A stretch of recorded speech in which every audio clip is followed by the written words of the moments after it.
fashion is emotional manipulation. It's exploitation of workers and others all the way along the chain. It's low value, high volume, low quality. It's awful.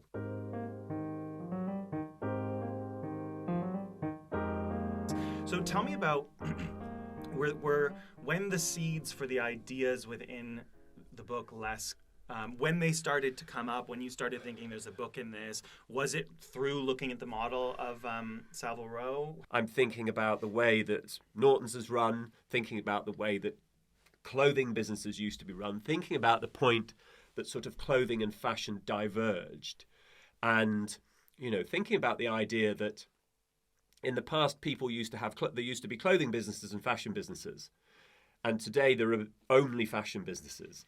Almost nobody does clothing. There are a very small handful of people who would call themselves clothiers. Almost everybody is a fashion brand.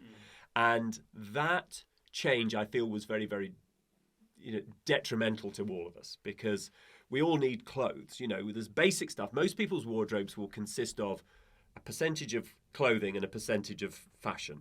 If you're a real fashion-forward person, you might have 10% clothes, 90% fashion. I'm probably the other way around. I wear clothes. I don't really buy fashion at all anymore. But almost every business on the planet had moved away from clothing. And I'm like, clothing actually is good. Fashion is emotional manipulation. It's exploitation of workers and others all the way along the chain. It's low value, high volume, low quality.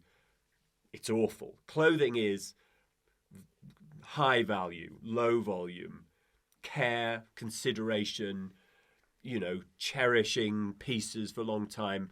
It's quality.